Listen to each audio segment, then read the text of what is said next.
Hello and welcome to the latest of my Inside Tracks. Today I'm going to explore the journey of Mercury, the winged messenger, through the second decan of the sign of Aquarius, which concludes on the 25th of February. But Mercury is going to forge two very influential exact aspects on the 21st with Uranus, on the 22nd with Mars. But those influences are competing for our attention all of this week. And also there are other planetary influences that inform what occurs too. So I can't wait to share all this with you. If you are new to my channel, it's great to have you with us. This is very much a community. Please feel welcome to comment. I interact with all comments, to like and subscribe. If you're a returning viewer, thank you so much for joining me once more. First of all, let's just quickly recap on the archetype of Mercury itself. Through its rulership of Gemini, to do with quick communications, it's to do with technology, very much digital technology, our interactions with people on an everyday basis, our neighbours, our siblings, quick thoughts, very electric and can pivot very quickly, very agile, can be very funny.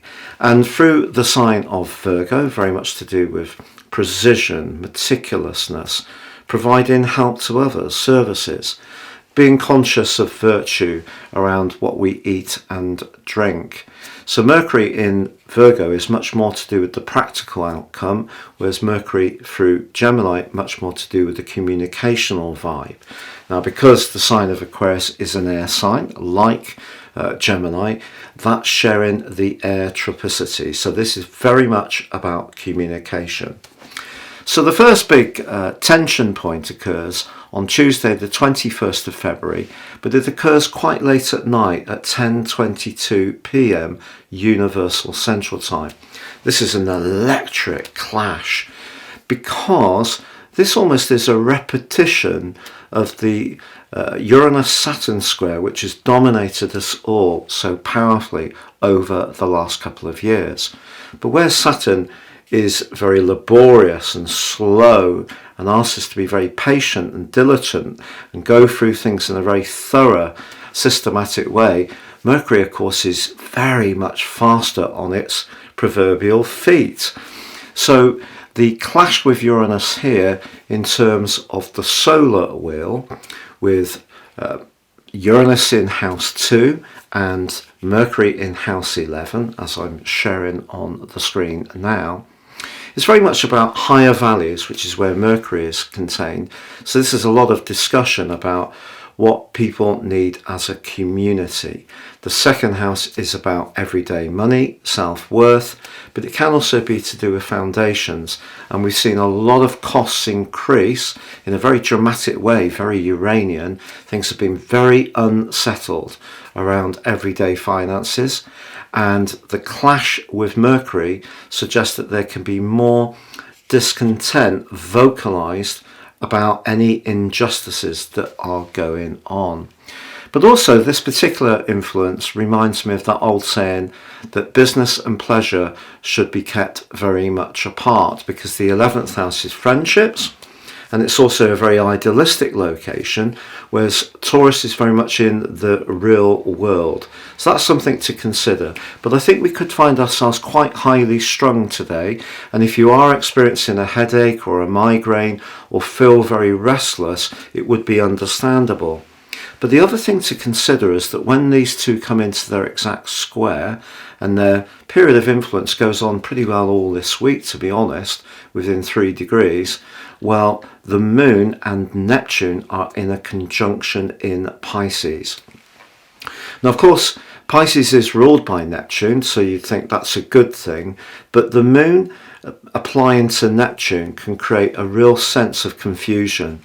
And also, if there is something that we're grappling with around a friendship or around our everyday financial situation, or whether our future plans, very much to do with Aquarius, are being challenged by the intense reality that we're all facing, it could see us pitch into some uncertainty. So I think what Neptune can do is cloud the reality even more in its energy on the moon. So I feel that that's quite a subjective combination.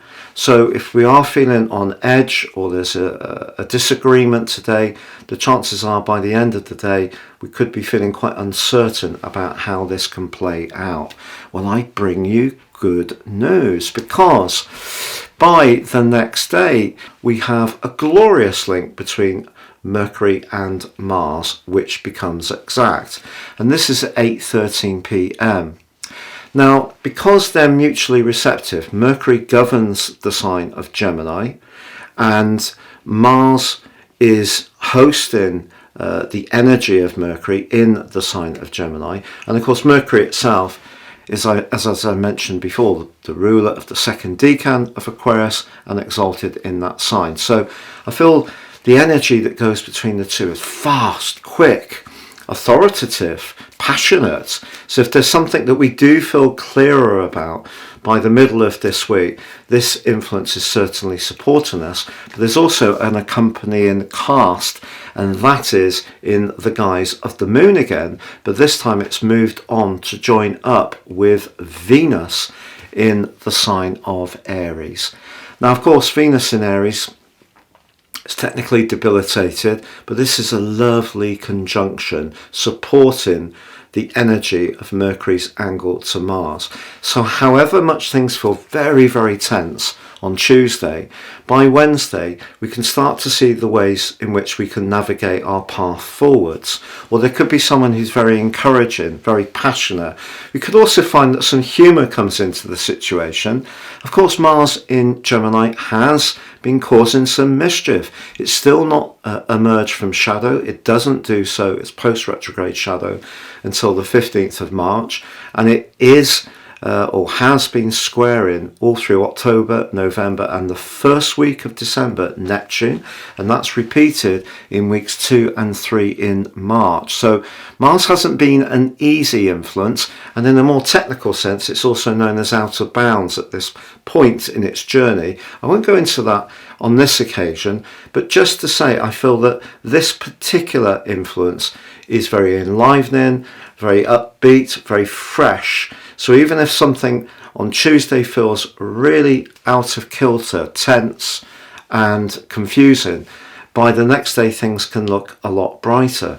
Now, by Saturday, Mercury makes its way into the third decan of Aquarius, which is sub-ruled by Venus. So that's a gentler transition, very much to do with sparkling communication. So if you are someone who's wanting to get a fresh, very exciting idea off the ground, and you meet a lot of frustration earlier in the week because people don't seem to be able to keep up with your forward thinking, your future planning, I feel by the end of this week you will be feeling in a better place. If you do encounter someone who has very different values to you and is quite outspoken in expressing them, that could be rather jarring for sure, because the right angle between Mercury and Uranus is very abrasive. So there could be some sharp words exchanged or some confusing exchanges. But I think that Venus and the moon is one of the most gorgeous aspects in astrology. It's very charming. It's in a natal chart, someone who really loves a beautiful home, because the moon obviously governs the home. Venus governs aesthetics, so usually have very good taste. And I just feel that a mixture of clarity and diplomacy can, as this week goes on, just take away some of the jagged edge that may come to the fore by the end of Tuesday, perhaps into Wednesday too. And the important thing in astrology is that although we can isolate one particular influence and talk about it, we always need to be seeing the big picture. That's what astrology is about. It's supposed to be about forecasting, not just about talking about individual aspects. So I hope this gives you a bigger picture of what's going on for us all. And by the end of this week, you can engage and mix and mingle and enjoy some companionable time with those people that you do find pleasant to be around.